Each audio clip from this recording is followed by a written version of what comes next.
You are listening to I Am Refocused podcast with your host, Shemaya Reed.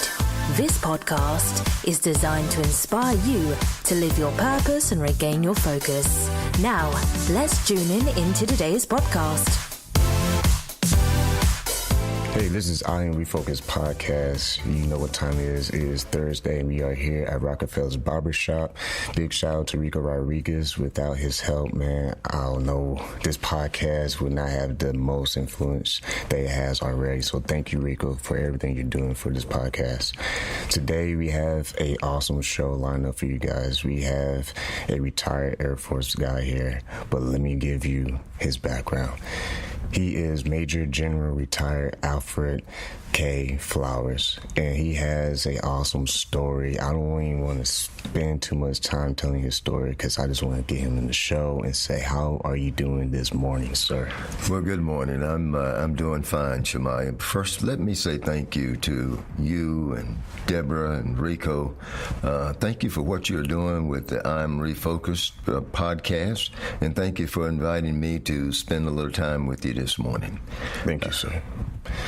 We want to start out this first half of the show. We're going to talk about your backstory. Second half of the show, we're going to talk about your amazing book, Reflections of a Servant Leader. Your journey as the longest serving airman in United States Air Force history. So having you on the show is an honor, sir. So tell us about yourself. Well, let me start with my entrance into this world and to society. I am a product of teenage parents. My mother was 18 when I was born, and my dad was 16. So this was in rural North Carolina in the South in 1947. So we can imagine what it was like in the South in 1947. Well, my parents were children themselves. So what were they to do with a child, a baby? So as a lot of parents did, young parents and a lot of grandparents in those days, they gave me to my grandparents to raise. My grandparents were sharecroppers.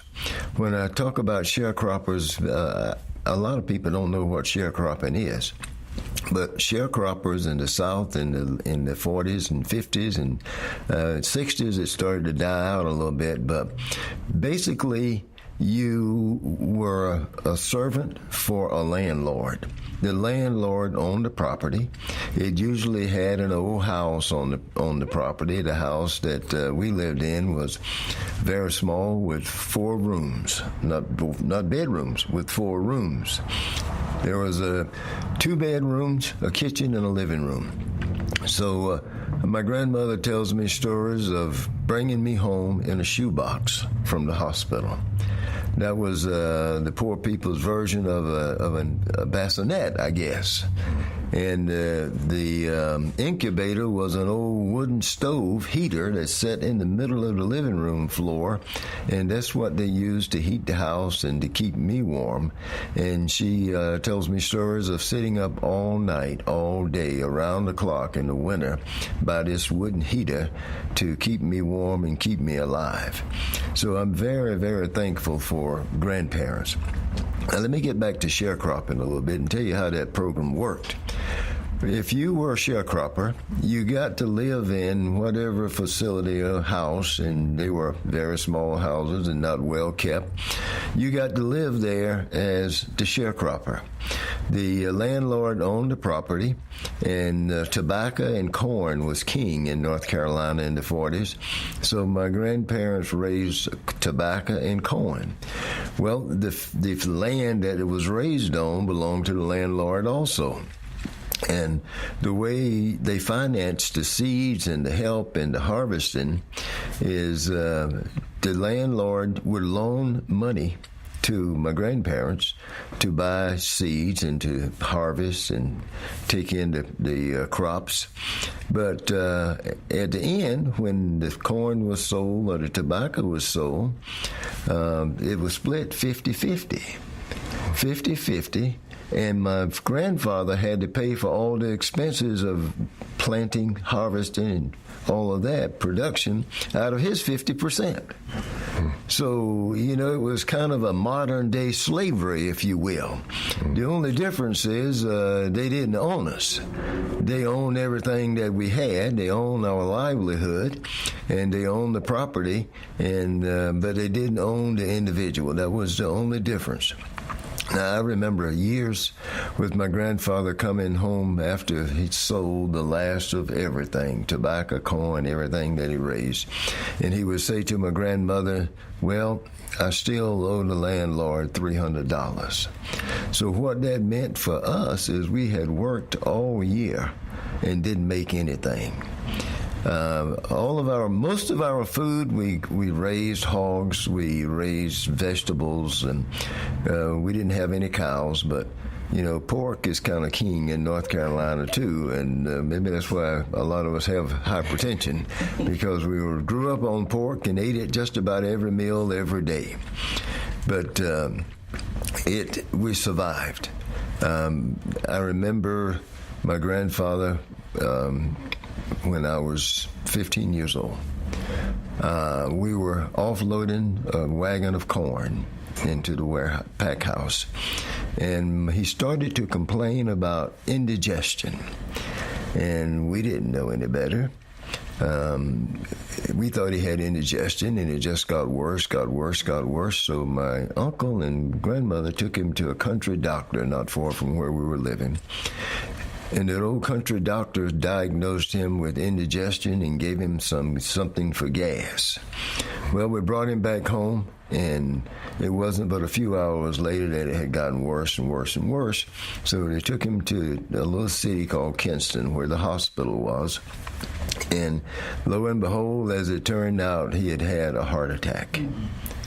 He literally worked himself to death.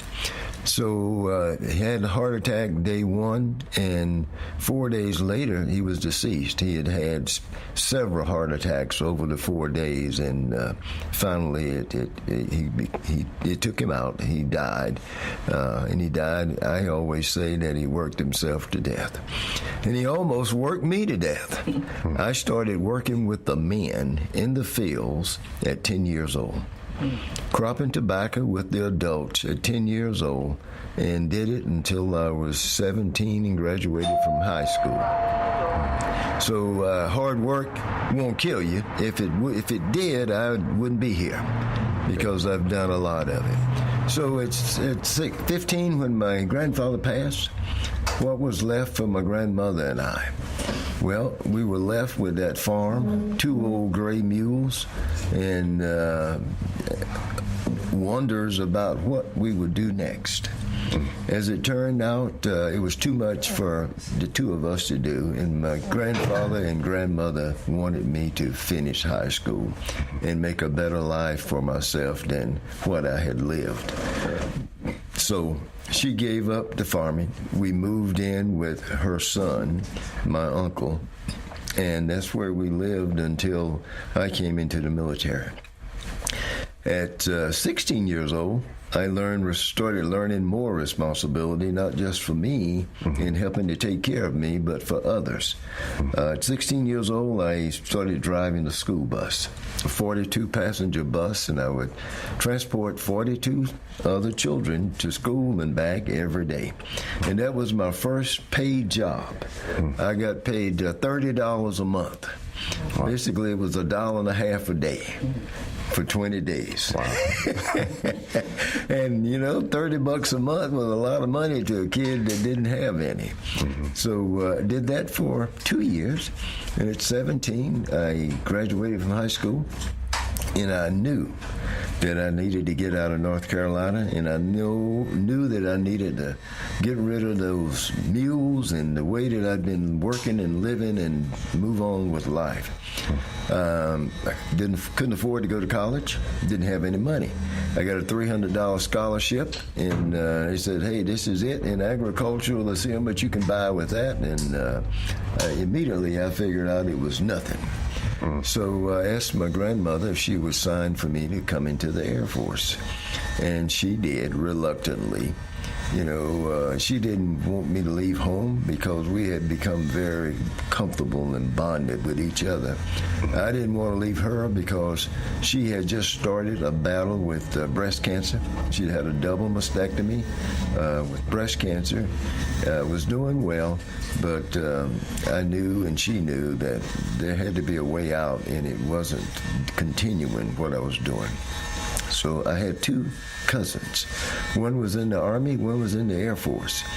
The Army guy, he was stationed at Fort Bragg, and he'd come out on field maneuvers not far from where we live sometimes, and he was always in the woods. So I said, "Hey man, why are you always in the woods?" He said, "Well, that's where we do field maneuvers." I thought right then, that isn't where I want to spend the rest of my life. So I came into the Air Force. The cousin that was in the Air Force was an aircraft mechanic. Both of them were coming home and looked like they had money. Of course, $100 would have wowed me because I didn't have much of anything. Yeah. So I entered into the Air Force. My first time on an airplane was from Raleigh, North Carolina, to right here where we are, San Antonio, Texas, Lackland Air Force Base. I remember vividly the first night that I arrived here. Was met by a tech sergeant, and a redhead tech sergeant. He kind of got in my face and he says, "I'm going to be your everything, your mother, your father, your sister, your brother. For the next 12 weeks, I'm it." And I said, "Okay, I can deal with that," because I knew from all the hard work in my previous experiences that you can do just about anything for a while. And if you've got a good positive attitude and you're motivated and want to do better, you will be amazed at what you can endure and how much of it. So basic training for me, it wasn't a breeze. It wasn't a breeze for anyone because it was something new and different. But it was something that I knew that I could endure and do well at and graduate and move on. Well, as fate would have it, in 1965, when I graduated from basic military training here, I wasn't sent to a technical school. I went to something called direct duty assignment. And direct duty is you learn on the job. So here's this 17-year-old kid from North Carolina, just completed 12 weeks of basic training at Lackland Air Force Base, who is now a supply warehouseman, about to board a bus to ride to Grand Forks, North Dakota. Oh, man. That was the scenario. So, I took a bus to Grand Forks, North Dakota, and when I got there, I noticed everybody had on parkas, and folks were all bundled up and had on hoods, and I said, "Hey, what is this about?" And I said, "Well, you'll see. Wait until we go to lunch or dinner." Well, as fate would have it, we had snow tunnels from the dormitory to the dining facility. And that's how we got between the two, is through the snow tunnels, but very, very cold. I was there for 2 years, and over those 2 years, I saw the temperature, the chill factor go down to minus 70 degrees. That's the coldest I've ever been in, and the coldest I ever want to be in, and I stay away from cold. That's why we live in San Antonio. But a brand new supply warehouseman, doing my best, and I knew the day that I came into the Air Force that I was going to make it a career. My goal was to retire as a Chief Master Sergeant and stay for 30 years. And, well, I failed. I didn't make my goal because I never made Chief, but I made everything but E8 and E9 and everything but 09 and 010 along the way. So there are only 4 grades in the military from E1 through 010 that I haven't served in. So my task at North Dakota was learn your job, learn it well, and be the best at it in that warehouse. And I had a lot of buddies that came in from basic with me. They came from the city, from the Northeast, New York, Delaware, Philadelphia.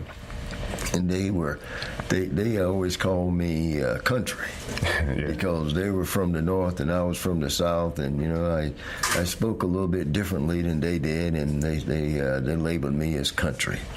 I said, "Okay, that's fine. I'll be country, but old country is going to learn his job and do the best he can and be the best at it of anyone in the warehouse. And I had a boss, a military boss, was a staff sergeant, but my primary boss were two civilians. And those two civilians kind of saw that I came with a positive attitude and wanted to learn. Mm-hmm. And I couldn't learn it fast enough. As fast as I could learn it, they'd give me more and just kept pushing me. And I did very, very well. And 2 years after that, I got another assignment, but it wasn't a cold one. It was a hot one to Da Nang, Vietnam in 1968. I spent all of 1968 in Vietnam. From January through January of 69, went through all the Tet offensives of 1968, and none of them were pretty. I recall the evening that I got to Vietnam. The base was under a rocket attack. When I got off the airplane, they got us over to the tent area. Everybody was running. So I said, well, where are all these people running? And I figured out pretty quickly they were running to a bunker, so I just started running. I figured I would follow them, and fortunately, I followed them, and they were safe, and I was safe. But that was an experience unlike any that I've ever had. Some say, and I'm asked frequently when I do presentations and talk to people, coming from the background that you came from in rural North Carolina, be going to North Dakota as the first assignment, extremely cold. The next one going to Vietnam, extremely hot. Why in the world did you stay in the military? Well, the military for me, I always saw as a way out. Yeah. And I saw it as a means of survival and a means of acquiring more education and a means of livelihood living. Okay. So that's why I stayed in the military. But endured Vietnam, had a lot of experiences there, participated in moving a lot of sick people and a lot of dead people, all of 1968. And, survived it and back to the United States in 69. I came back to California where I was working in the warehouse there, and my wife was, my current wife was in the military also. Mm-hmm. She was working in an office, and I've always been kind of shy. So I didn't have the courage to confront her and ask her out. Mm-hmm. One of my buddies that came back from Vietnam with me to California said, hey, man, you keep walking by here looking at that woman. Say, why don't you ask her out? And I said, nah, I don't know. I might get rejected. And he said, okay, I'll take care of it for you. We survived Vietnam, so I can help you out with your love life here. So he set up a session at the bowling alley with 5 WAFs. And there was back then, women in the Air Force were called WAFs. Mm-hmm. And my wife was in the Air Force, and she was a WAF. So he set up this outing at the bowling alley. I went, participated, and we both seemed interested. And as fate would have it, I met her in January of 1969. In June of 69, we got married. And a couple of weeks after we were married, she got an assignment to the Philippines, and I had just gotten to California. Matter of fact, I was in the process of retraining out of supply into finance. And my tech school had come through, the first tech school I'd ever been to. I was going to go to school in resident. So my tech school was Shepherd Air Force Base in Wichita Falls, Texas. I left, came to Wichita Falls. I was there for 3 months, and she left, went to Clark Air Base in the Philippines. And 3 months after school and 3 months later, I joined her in the Philippines. So it was like taking candy from a baby. We were married. 2 weeks later, she was off for 6 months. I was off for 6 months. We saw each other again in the Philippines in 6 months. So that was an interesting assignment also, because we were robbed the first night we were there. Wow. Yeah, we were robbed. And we were robbed while we were lying in bed asleep. And we didn't know that we were being robbed until the next morning. We came out, and her purse was on the couch, and my wallet was on the couch, and they were both empty. And we got robbed. They came in the house, took it while we were asleep in bed, left, and we never knew until the next day. An interesting scenario, and fortunately, we weren't hurt. Mm-hmm. So we spent 2 years in the Philippines, did a lot of traveling, and in 1971, my wife had an assignment to Lackland back here in San Antonio to be a military training instructor for women. Mm-hmm. So she came in, and I was in the finance office at Lackland. She was over in the 3743rd WAF Training Squadron, and as fate would have it, she was pregnant. We were pregnant with our son, and this was in 1971. And back in those days, if you were pregnant in the military, in the Air Force, it didn't matter if you were married or single, you had to get out. Mm-hmm. You had to get out, and so she got out, or have an abortion, and we chose for her to get out. She got out, stayed out a year, our son was born, and then about 6 months later, they changed the policy, where if you were pregnant and was married, you could stay on active duty as long as you were married. So she came back in and stayed for another 7 years after her first 4. Mm-hmm. And our young son was born, and we left Lackland and went to Charleston, South Carolina, and stayed there for 3 years. And I worked in finance there. And in 1975, we left there and went on our overseas again to Crete, Greece, Heraklion Air Station. And there we were confronted for the first time of being in a foreign country with a 4-year-old child and didn't know anybody. So here we show up in Greece with this 4-year-old, both of us in the military, had to go to work in a few days, and what do we do with our son? Well, somebody said, I know a lady that lives on base that will keep your child for you, but you guys need to get in touch with her. So we did. Never met this person before in my life. Didn't know of her. Didn't know anybody that did, except the one person that referred us. Mm-hmm. And she was a lady of faith and a good Christian woman, and she said, yep, I understand your situation. I'll keep your son for you.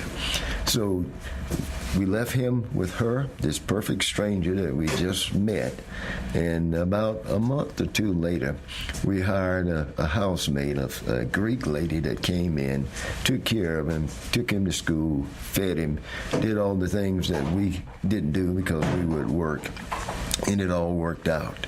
It all worked out, and 2 years there, we were off to our next assignment, and then that was Travis Air Force Base, California. I had, while I was in Greece, I had completed my bachelor's degree in 1975 while at Charleston, and then in Greece, I went on and enrolled in a master's program and completed it in 13 months of the 2 years that we were in Greece.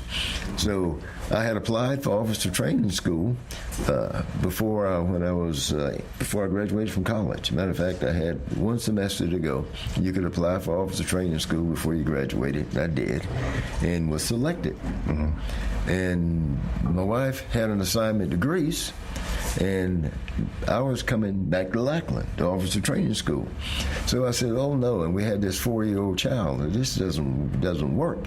What are the options here? And they said, well, you got 2 of them. One, you can go to Greece with your wife. Not go to Greece with your wife and go to officer training school, or you can go to Greece with your wife and reapply sometimes in the future. So I said, well, this is a no-brainer for me, because I'm going with my family, and I can reapply later. Well, that was easier said than done because I reapplied later, and the second time around I had a master's degree and didn't get selected. 2 times prior to that, I applied for the Medical Services Corps for a direct appointment and didn't get selected, and was told that I had too much prior service. They wanted people with less than 10 years because the experience had been people over 10 years, they would just do 10 years as an officer, retire at 20, retire as an officer, go off and make a lot of money. Well, they got it wrong in my case. If I had retired at 20, I would have left 26 years on the table that I went past 20. So we came back, and this 4th time that I was rejected, I happened to be working for a civilian who was working for a colonel that thought that something is not right here. Here's a person that's been in the Air Force for 13 and a half years, got a master's degree, was working on a doctorate, and applied for officer training school and been turned down 4 times between that and direct appointment. So the colonel took an interest in my situation, went to talk to the wing commander, and I went in for an interview, and the wing commander interviewed me. I'd never seen him before either, but it went very well. And he said, okay, I'm going to make some phone calls and see what's going on here. And about 2 weeks later, I got a message that says you've been accepted in the officer training school. So I came back to Lackland again, officer training school, and did very well in officer training school, was a distinguished graduate, and squadron commander, cadet trainee commander while I was here, and things went really well. After that, as fate would have it, I'd been in finance, supply, and transportation, most of my time in finance. So originally, my officer assignment in career field was going to be security forces. And the same colonel said, wait a minute. So here's this guy that's been promoted to master sergeant now, in finance, been in finance since 1971, and it was now 78, almost 79. Why in the world are we going to put him in security forces? Why don't we bring him back into finance? And better judgment prevailed. I came back into finance, and that's where I stayed for another, good Lord, 30 years plus. Wow. Yeah. So it all worked out at that time. So on this officer journey, my first assignment was in Valdosta, Georgia, Moody Air Force Base, where I was a finance officer for about a year. And then I had a boss who took interest in developing people. He viewed his job, one, was to help others reach their fullest potential, and it wasn't about him, it was about other people. I learned a lot from that man. He retired as a lieutenant colonel, but I saw him about 6 months ago, and he says, I won't ever forget your journey. And I told him that I won't ever forget your taking interest in my journey in helping me to navigate the course to where I ended up. So after a year in the finance business, I moved into budget. He put me in budget. I picked up my second financial AFSC, Air Force Specialty Code, and then spent 3 years in Valdosta, Georgia at Moody. And then there was a gentleman at Headquarters Tactical Air Command, which Moody Air Force Base fell under, that took a liking in me and thought that I needed to come to the headquarters. So I went to the headquarters, did very well there, made captain, first lieutenant, captain. And my boss at that time moved and went to the Pentagon. And I later got a call from him. He says, hey, Al, says, we need some young captains up here. Are you interested in coming to Washington? Well, I didn't know anything about Washington, D.C. I'd only been there one time in my life, and that was on a field trip from school. But I said, yeah. I knew that I was interested in the Air Force, and it was another opportunity to learn more, do more, and have greater responsibility. So he brought me to the Pentagon. I spent 4 years. The policy at that time was everybody spend at least 4 years on a day, so that they could say you've spent over 4 years on your assignment. I spent 4 years on a day, and after that, I got to leave there and went off to do other things in the financial community. But while I was there doing that 4 years, I was there for Graham Rudman Hollins in 1986 was the first sequestration drill of the federal budget that I can recall, and got to participate in a lot of that from an Air Force budget perspective. And then I had the opportunity to become the executive officer to a one-star general, my first time as an exec. And this one-star he's the hardest working man I'd ever seen. He worked me harder than the mules in North Carolina when we were farming.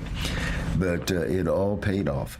I remember vividly, he would come in, I'd come in about 5:30 in the morning, get the coffee pots heated up and get ready for him.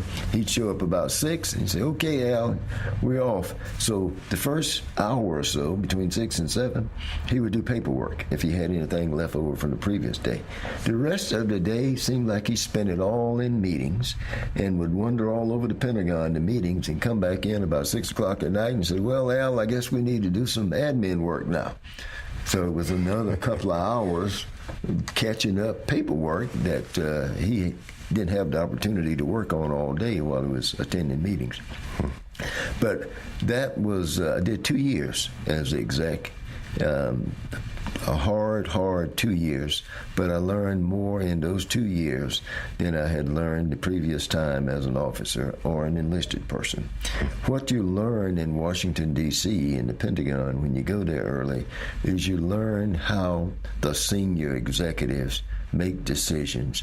You learn how they deal with challenges, and you learn that they react a lot to what's happening on Capitol Hill. So I learned a lot from that experience, and after 4 years on a day, I was back off to school to Armed Forces Staff College in Norfolk, Virginia. Spent 10 months in Armed Forces Staff College, and then back to Langley Air Force Base.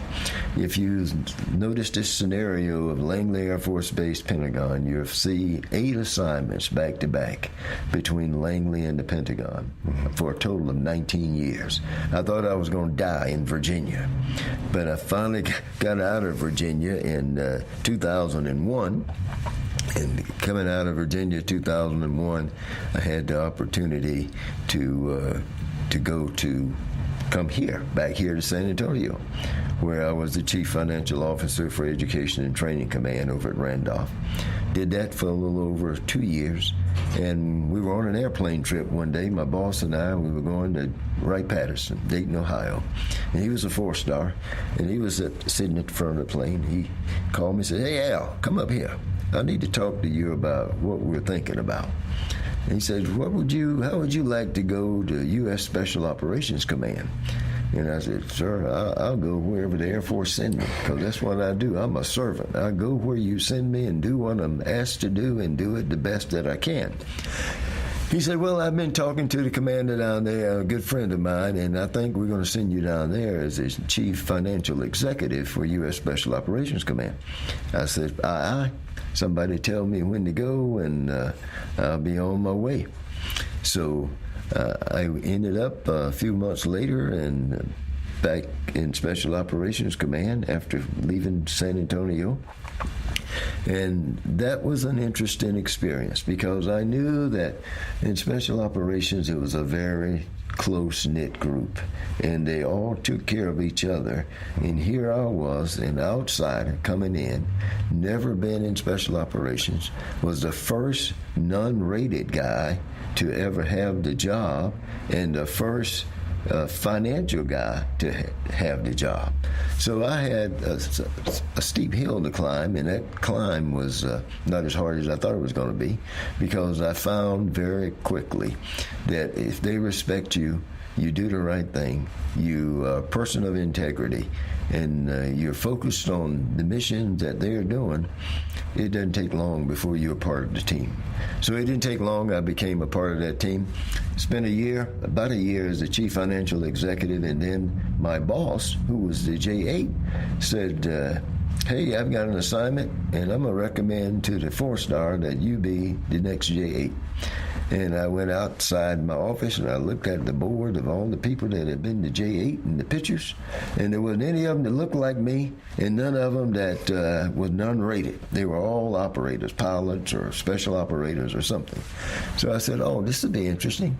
And it was very interesting. I had probably the best assignment of all the ones that I had. It was about a little over 3.5 years that I spent down there. When I started that job as a J8, the command was about $3 billion. When I left, it was over $10 billion, and we had grown a lot of people, and the guys were doing some phenomenal work. So after that special operations job, I had the opportunity to command for the first time. I just think it was, I had gone from 1965 to 2006 as an enlisted person up to the grade of master sergeant, as an officer up to the grade of full colonel, and now a 1-star, and had never, ever been in command.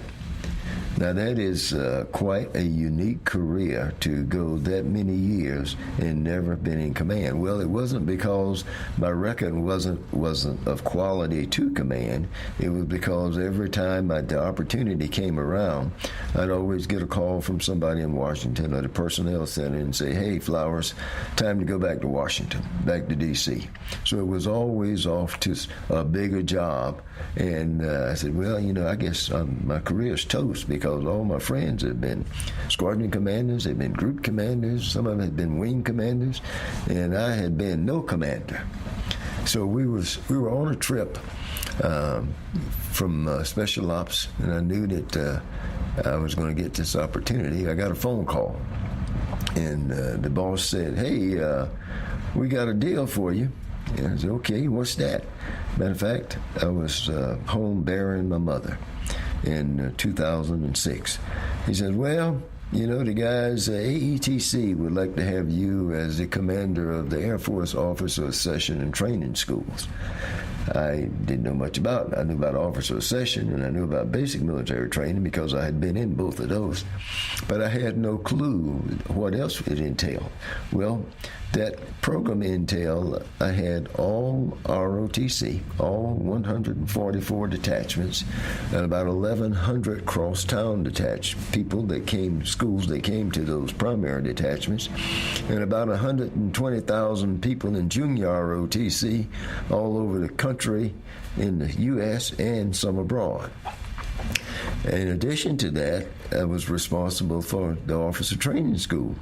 So it was a huge job, lots of people, lots of responsibility, and I just embraced it and said, hey, it's a job, somebody's got to do it, might as well be me, and I'm going to go do it the best that I can and see what comes out of it.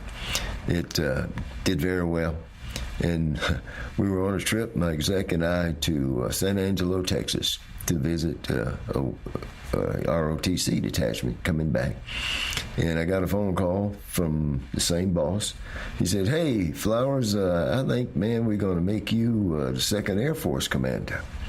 Well, 2nd Air Force consisted of Lackland, Shepherd, folks down in Goodfella. It's part of Vandenberg, and just a phenomenal lot of bases, a lot of big bases, all basic military training, all tech training except pilot training and missile training became my responsibility for training. And another big job, embraced it, did my best. And I'd been in the job for about 13 months, and I got an email from the Chief of Staff of the Air Force. And it said, Al, may I call you? And I immediately answered that one and said, "Sir, I'd like to call you, and I'll do it right now." So I called the chief, and he said, "Well, we need you back in Washington." That was tour number 5. And I said, "Sir, I'm a servant. I serve at your will and pleasure and my bosses, and I'll go wherever I'm told and do the best that I can at what I'm asked to do." So I had the opportunity then to go back to D.C. on my 5th trip as the Deputy Assistant Secretary of the Air Force for Budget. I was the Air Force Budget Director, and along with that came $170 billion and a lot of people, all the financial people. I was the senior military person for all the financial people in the Air Force. Wow. And, it was a big responsibility. Had a huge personal staff, had a lot of people out in the field that were doing great things for their commanders, and I was responsible for resourcing them. And, did the best there and did everything I was asked to do extremely well. And it became time to retire. You got to retire by the first month of your 63rd birthday. And I had been at this from 17 to 63. And I said, well, it's time to go now. And I retired 1 January 2012. And then we came back to San Antonio because we love San Antonio. We wanted to make it home, and we have a lot of reasons to like San Antonio so much. Our son was born here. I was stationed here 3 times. My wife was stationed here twice. Our daughter-in-law was a nurse at Wilford Hall here, and they got married here. So we just got a lot of ties, family ties to San Antonio, and we came home back to San Antonio. So I recall the first day of retirement, 1 January 2012.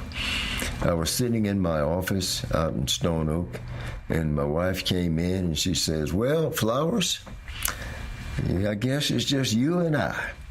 You don't have any execs, you don't have any secretaries, you don't have any of that staff and all those people wanting to help you. So it's just you and I, and I'm not any of those things that you had before, so you're on your own."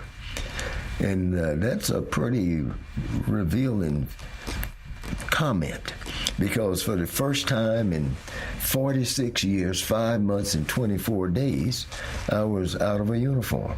A civilian, had never had a civilian job except driving a school bus as a student, and had spent all that time in the military and was sitting there wondering, what next? Well, what next? If you retire as a general officer, you have a cooling off period. It's a year from your retirement date, 1 year later. You can't represent back to the same service that you retired from. So we chose to not get into any consulting, not get into anything until after the cooling off period, and I got that year behind me. So the first year, we didn't do much but travel and just kind of get reacquainted, because I didn't know my wife. I hadn't known her for a whole lot of years because I was out working as hard as I could, trying to be successful. She was working. Our son kind of grew up with us part-time and in daycare centers the rest of the time. But it all worked out. So a year later, when I'd gone through the cooling off period, a gentleman called me, the president of a company here in town called me. He said, "Hey, General Flowers, can I come out and talk to you? We'd like to talk to you about a position, a consulting job."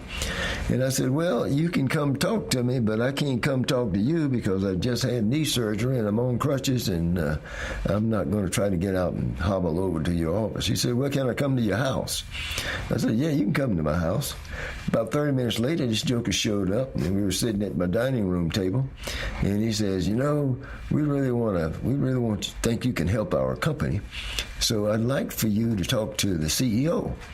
And I said, "Well, when I'm able to get out and see the CEO, I'll go talk to him." And about a week later, I went to see the CEO, and they offered me a consulting job on the spot. And I accepted, did that for a little over a year. And then about a year or so later, the CEO came to me one day, and he said, "Hey, that COO job that we've got is not filled. Would you consider being the chief operating officer of the company? And I said, sure, I'll consider that. So I accepted that and did that, worked for that company for a little over 4 years. And then last summer, I decided after a heart ablation and some other health issues that I probably need to spend more time taking care of me and worrying about me and doing the things that my wife and I enjoyed as opposed to trying to make some more money so I could pay some more taxes. So I stopped that. I consult a little bit now, but not very much. But mostly what I do now is I do a lot of speeches, I do a lot of book signings, and I talk to people about the book. Mm-hmm. Good place to cut if you want to. Oh, no, man, because what we just got here was the VIP access to your amazing career in the Air Force. And it's a perfect segue to talk about your book, Reflections of a Servant Leader, your journey on the longest-serving airman in United States Air Force history. Okay, well, there's another piece to that. In addition to being the longest-serving airman in the history of the United States Air Force, I'm also the longest-serving African-American in all of the Department of Defense, of all the services. No one else has stayed 46 and a half years.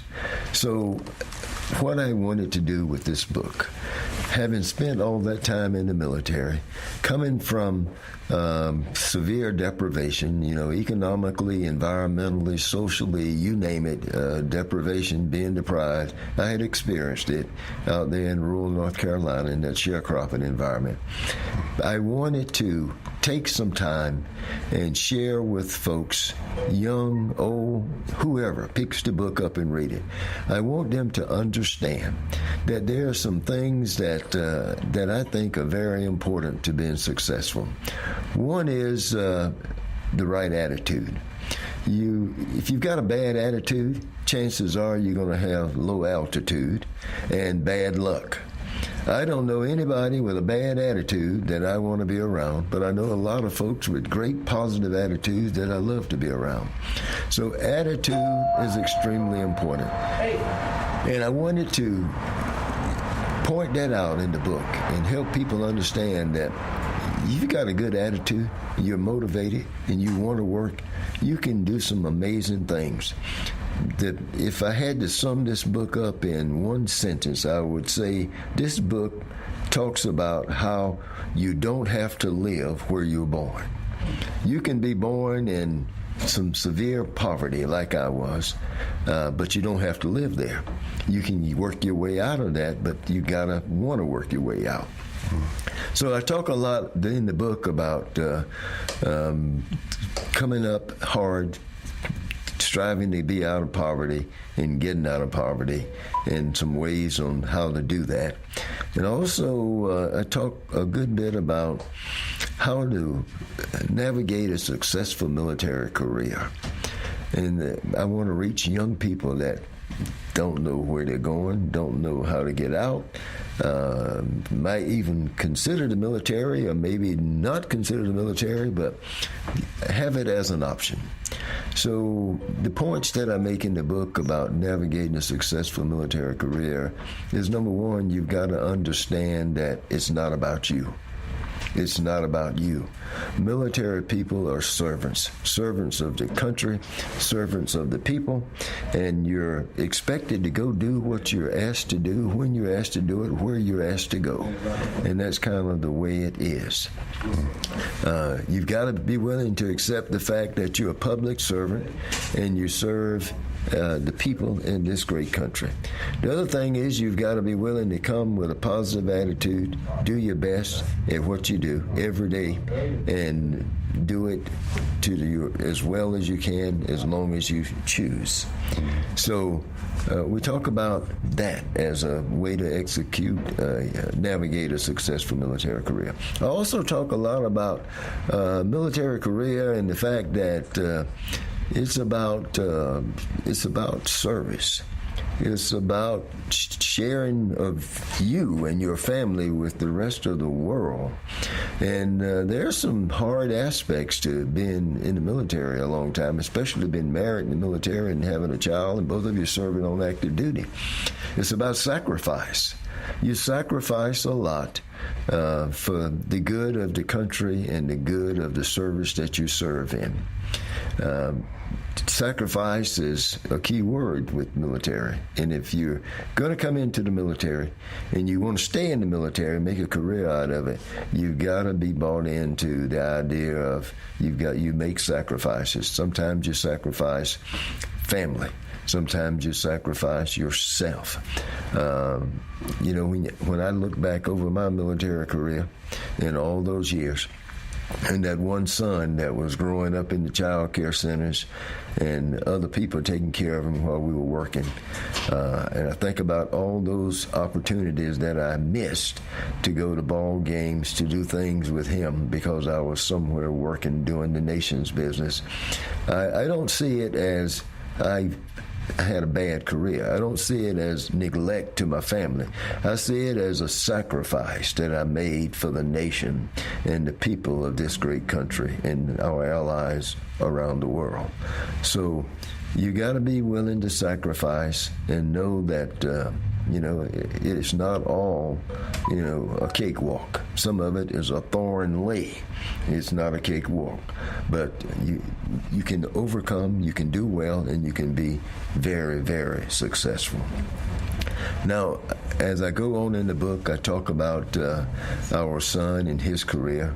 Our son is now a colonel in the Air Force. He's the commander and chief financial officer of the Mike O'Callahan Medical Center at Nellis Air Force Base in Las Vegas, where he's got about 1,700 people and a lot of doctors and residency programs and a big partnership with the VA out there, doing very well. We're extremely, extremely proud of that young man.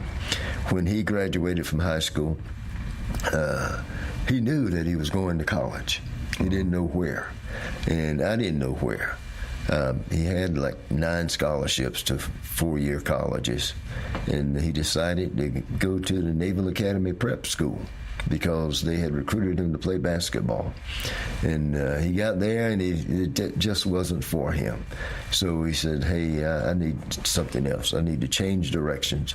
So he came home, and I said, well, I don't care about you changing directions, but I tell you one direction you're not going in, and that's in that room lying around here in this house. You're going to do something. You're going to school someplace. So he said, hey, I want to go up to Rider University. They had recruited him. He was a basketball player. We went up there. That's the only school that he visited after he left the Naval Academy Prep School. And he said, this is it. This is where I want to be. And I said, well, there's one more stipulation. You're coming here on a basketball scholarship, and you've got to major in something other than basket weaving or communications or physical education. You need to major in something that you can get a job in if this doesn't work out for you. And he said, okay. So I'm a major in finance. And I said, well, that works for me. I'm kind of partial to it myself, having been in it all those years. So he majored in finance. He tried to do basketball and ROTC at the same time. It was just too much. He couldn't practice every day, play 2 games a week, and do his ROTC. So he says, I got to give something up, Dad. And I said, well, give up ROTC. So he gave up ROTC. Graduated with his degree in finance and a minor in computer science. And he said, well, I think I'm going to go to grad school. I said, well, where are you going? He said, I'm going to stay right here. They offered me a job as a resident advisor. They'll pay me a stipend each month, and I can go to school and get my master's degree, and I won't have any debt, and I'll have a master's when I finish. So he did. He stayed on, got him a master's degree in hospital administration, and about a week before he was to graduate from grad school, he called me. He said, hey, when are you going to come commission me? I said, commission you in what? He says, I'm coming into the Air Force. I said, okay, I'll come tomorrow if that's when I need to be there. If that's what you're doing, I'm kind of partial to that too. So my wife and I went up and we commissioned him as a second lieutenant, and he graduated and showed up at officer training school. He went to COTS, the Commissioned Officer Training Program. It's at Maxwell Air Force Base now. That's where the professional folks, chaplains, lawyers, doctors, hospital administrators, dentists, those folks that don't go through a basic officer training program like I did. They go to an abbreviated program where they teach them everything that they need to know about the military, how to wear a uniform, customs and courtesies, and then they send you off to do your profession. It's about 28 days as opposed to 90 days or 4 years at the Air Force Academy, ROTC.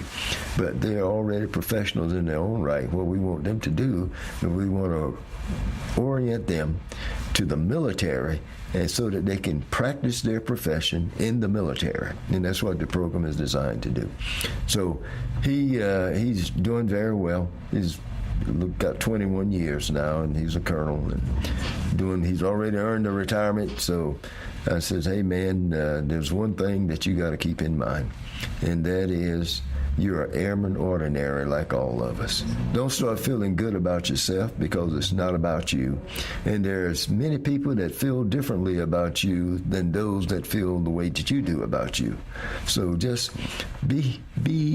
maintain your humility. Do the best that you can every day of your life at every job. And it'll all work out for you and continue to work out for you. Now, in my book, in one of the chapters, I do a lot of anagrams. And some of those anagrams that I do, I take words, and I take the letters out of the words and make other words out of them as it relates to things. So one of them is the word servant. Servant. And when I talk about servant, I talk about service. The S is service and sincerity. E is encouragement and enthusiasm. We ought to encourage, we ought to be enthusiastic, and we ought to make sure that we're doing that as a way of life, not as a practice or a drill. R is respect. Respect everybody, because everyone deserves respect, and I don't care how good or how bad someone deem a person to be. There's something about that person that we can learn something from, and we ought to respect them as an individual. We ought to respect everybody. I was speaking a few days ago in North Carolina, and a person raised a hand and he says, hey, sir, some people are just no good. They're just bad people. And I said, well, they are good. That's a good, bad example of what you don't want to do. So there's good in the bad, and you ought to respect everybody regardless. V is victorious, S-E-R-V, victorious. Be victorious over whatever you do, and do it your best, and you'll be amazed at how successful you will be. A is attitude. I've already talked about attitude. No place, if you got a bad attitude and you wear pants, you ought to take that attitude, put it in the right front pocket, and burn the pants, because you need to get rid of the bad attitude. N is we got to be nurturing. Nurture those that are around us. Nurture opportunities to help others. And whatever you do, always remember that our greatest role and the greatest sensation and feeling, good feeling we get in ourselves is when we do something good for others. Do something good for others, and you'll be amazed at how good it is for you as an individual. T is trust. Servant, trust. That last letter in servant. You got to trust people. They got to know that they can trust you. And you got to be real about it. You can't be a phony and tell them, I trust you, and you can trust me, and then you turn around and stab them in the back, or likewise. No, that ain't what trust is about. Trust is about knowing that you can trust someone or something, and that they can trust you. So that's one of the anagrams in that whole chapter. There are probably 30 or more in there in the book, Reflections of a Servant Leader. And I talk about them as I go around the countryside and give speeches, but I just wanted to share one of them with you. So the last chapter of the book, the last chapter of this book, Reflections of a Servant Leader, talks about restoring the village. What are you thinking about, Flowers, when you talk about restoring the village? To me, restoring the village is getting back to basics. It's getting back to basics where the community takes care of children and look after each other. You know, in days when I was growing up in the country in North Carolina, I could act up in school. In the school that I went to, you know, if you acted up, everybody would know because it was only 2 rooms and they had 4 grades in 2 rooms. Old country, it was a house. And we had 4 grades in 2 rooms. And I'd act up some days, and before I'd get home, my grandmother would know it, and I might get a whipping along the way by an aunt or an uncle, and when I got home, I got another one. But everybody was concerned about the children in that village. Not only the school, the church. You know, church was a way of life for us. It wasn't something that you do on Sunday and forget about until the next Sunday. It was something that you do every day, and you don't forget about it at all, because that's a way of life. So the church, the school, the community in general, just looked out for each other. Today, we've gotten away from a lot of that. Folks will watch someone commit a crime across the street from them and go look the other way. Won't go to help, won't call the cops, won't call an ambulance. Just what happened? I don't know. We had that happen at my brother's home in North Carolina. Someone shot through the house, and the bullet casing was in the master bedroom bed, on the bed, 3 of them. And he went out and he says, "Hey, did anybody see who shot in my house?" And there were a lot of people standing outside, but we didn't see it. Don't know where it came from. Now, how in the world can you be outside, somebody shoot in a house, and somebody not see it and know who did it? But that's an example of the village is dissipated. It's gone. And we're doing a lot of things on our own as individuals now, and being resentful of those that want to do good things to help people. We got to get back to basics and restore the village. If we don't, I think we'll end up where we are and continue on as we are. So with that, I think I've covered it. You covered all the bases. One of my favorite parts of this interview, you said earlier in the show, was embrace responsibility. Yes. In closing, tell us, how can people get this book, and also what's the last words you would like to leave with our audience? The way you can get this book, it's on Amazon.com, it's on BarnesandNoble.com, or you can go on Google and type in Alfred K. Flowers, and it will pop up, take you to Amazon.com. So it's out there in a lot of venues. You can get it. I hope if you do decide to get it, you will read it and find something in it that's helpful.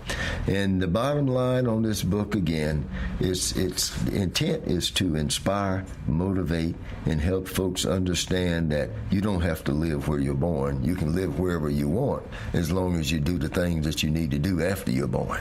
That's good.